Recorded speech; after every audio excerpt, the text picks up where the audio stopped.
Assalamualaikum warahmatullahi wabarakatuh.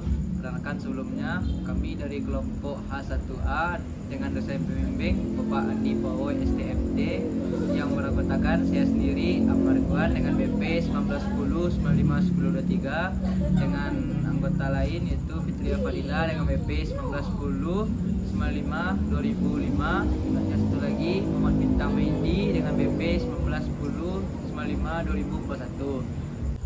Jadi di sini kami akan menjelaskan mengenai desain teknik elektro kami yang berjudul Sistem Pendinginan Panel Surya untuk peningkatan daya output dan kebutuhan air hangat untuk mandi.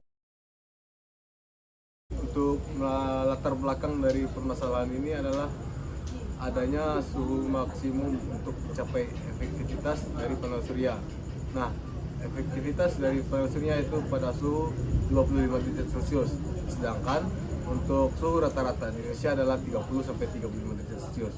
Oleh karena itu kami mendesain suatu sistem pendinginan untuk panel surya yang mana dengan tujuan meningkatkan daya output dan air buangannya untuk kebutuhan mandi. Jadi batasan desain teknik elektro dari kelompok kami yaitu pengontrolan suhu dengan tujuan meningkatkan efektivitas daya output pada panel surya dan pemanfaatan limbah sistem pendinginan.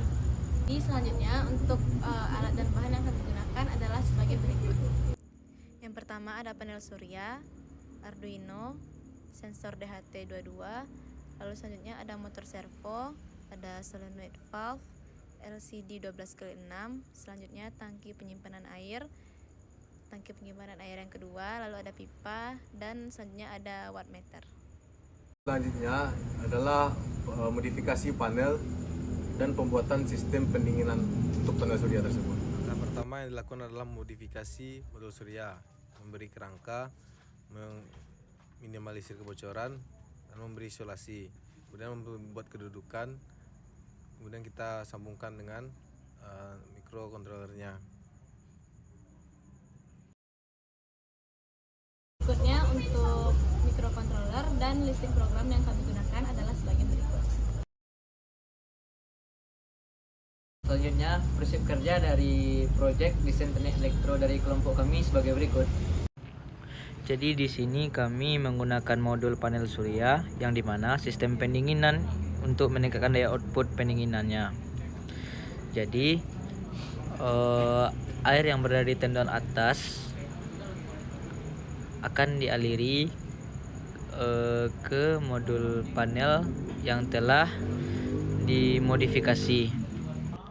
Panel di sini berfungsi sebagai penyimpanan air yang telah dialiri dari tendon yang ada di atas tadi.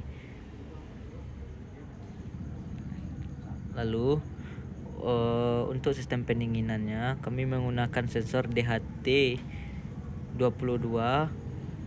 Jadi sensor ini kami inputkan ke perangkat panel kontrolnya seperti yang ada di dalam kotak itu, seperti Arduino, breadboard, relay, jumper dan sebagainya. Kemudian Arduino itu kami setting sesuai listing program yang ada. Dari listing program yang ada, kami setting ke solenoid valve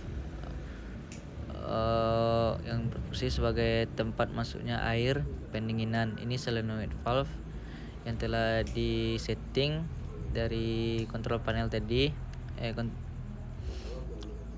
Lalu air yang dalam box ini akan penuh, dan apabila penuh nanti kran akan bergerak secara otomatis dan mengeluarkan air yang ada di dalam modul tersebut dan dimasukkan ke dalam tendon yang ada.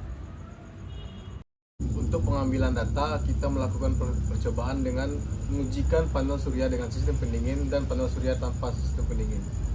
Panel surya dengan sistem pendinginan ini, maka akan kita bandingkan dengan panel surya yang tanpa sistem pendingin.